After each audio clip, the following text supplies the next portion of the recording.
Plato wasn't just a philosopher, he was an architect of reality. He wasn't a dreamer. He was the first censor. He banned the poets. He outlawed the sorcerers. He wanted your imagination chained to his blueprint. The Republic was not a utopia. It was a prison of forms. And for 2,000 years, kings, churches, and empires copied his design. They fed you ideals that were never yours. They made you worship their vision and call it truth. Plato was the original mind controller, and the forms you live inside today are still his cages. But the secret is this: what he tried to lock away can be stolen back.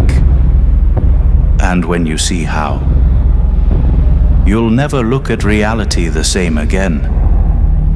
Every timeline you scroll is a ritual. Every ad is a spell. Every slogan is a cage. Plato's blueprint didn't die in Athens. It was copied by empires, then by churches, now by algorithms. Your feed is the new republic, a prison of forms you never chose. They show you the bodies you should want, the careers you should worship, the fears you should kneel before. And each repetition rewires your brain. Heppian law. Neurons that fire together wire together.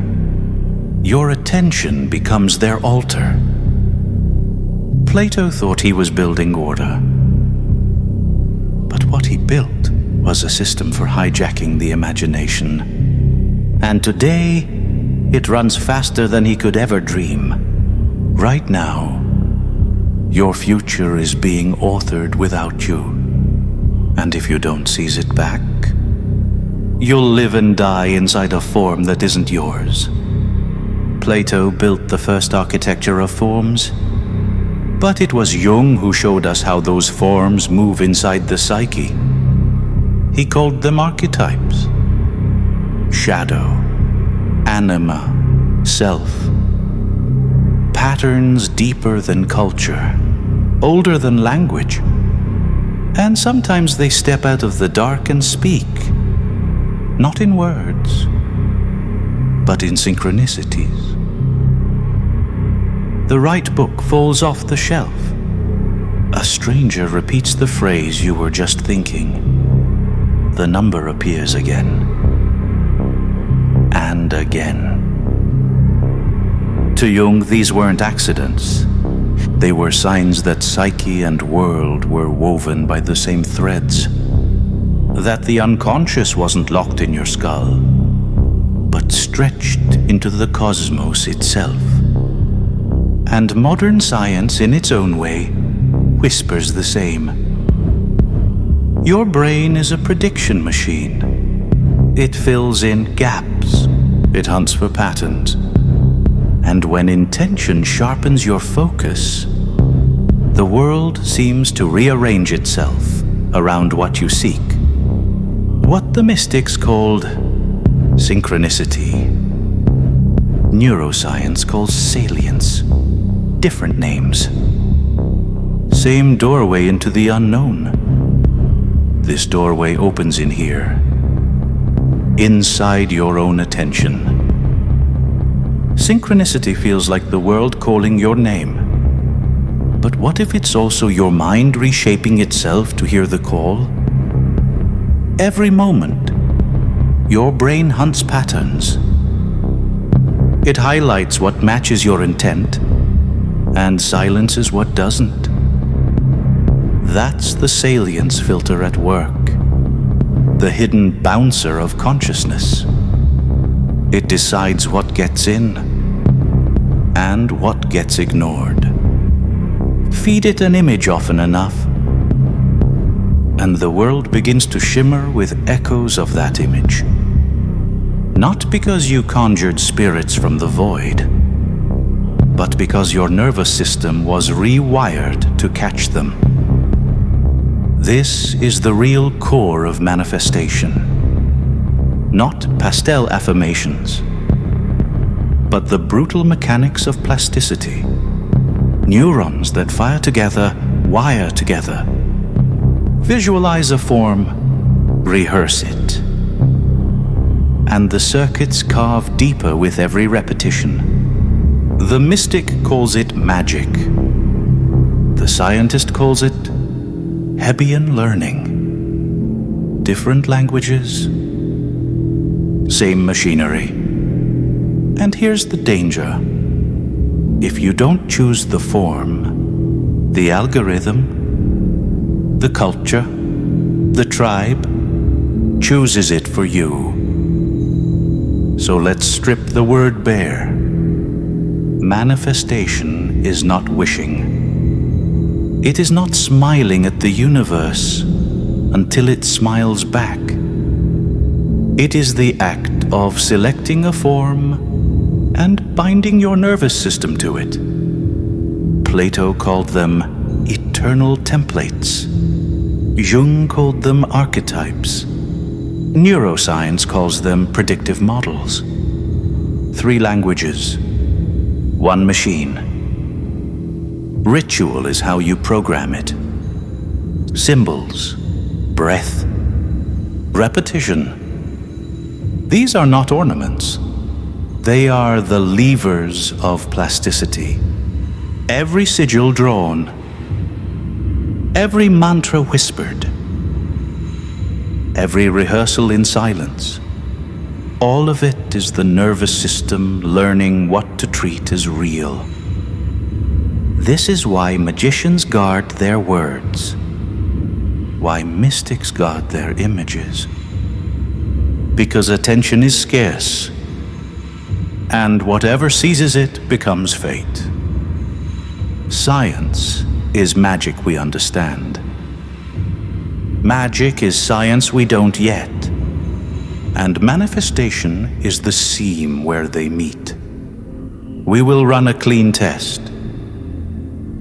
Simple, clear, repeatable. Step 1.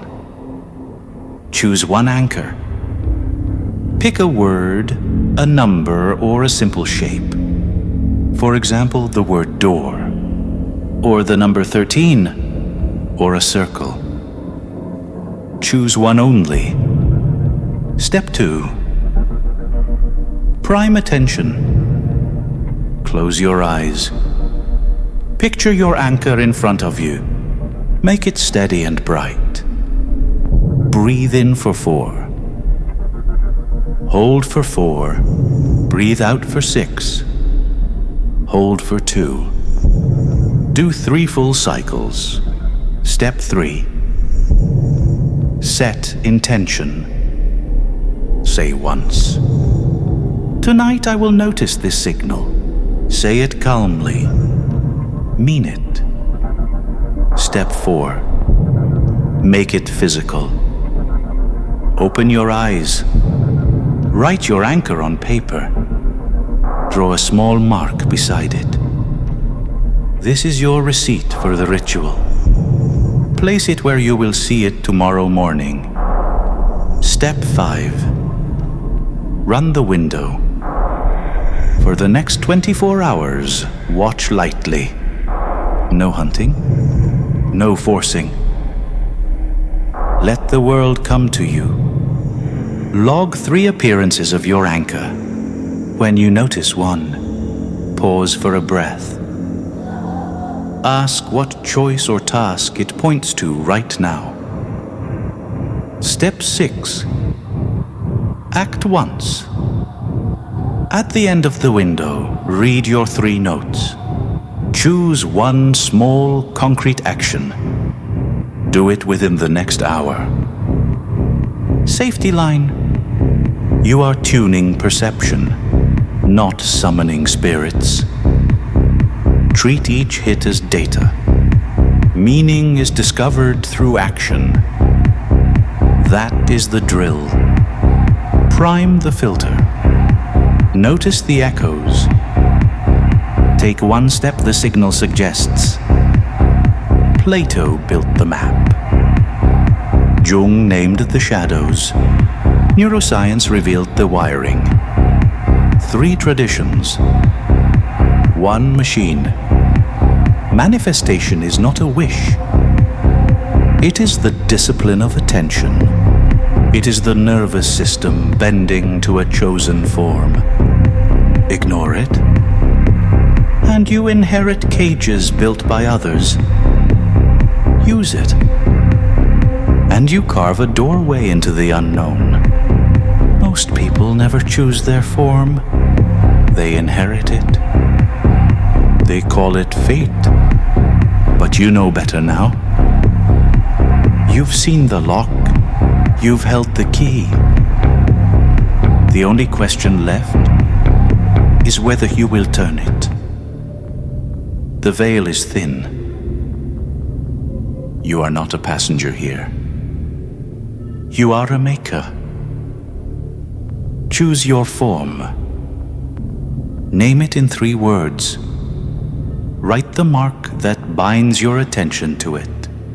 Post your 3 words below. Leave a trace so the tribe can see you.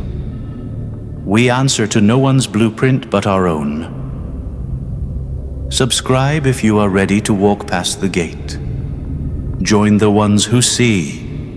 New keys are coming. Next, we pressure test your form against chaos and doubt. We sharpen it without breaking the mind. Be here when the door opens. Until then, guard your images. Keep the breath steady. And listen for the signal that speaks your name. Step through. If this video shifted something in your mind, you're ready for the next level. Download my free ritual guide in the description. No catch, just pure psychological alchemy you can use tonight. If you want to go deeper, hit the initiation playlist. It's your step-by-step journey into breaking unconscious patterns and mastering your own mind. Both links are waiting below. Your transformation starts now. Until next time.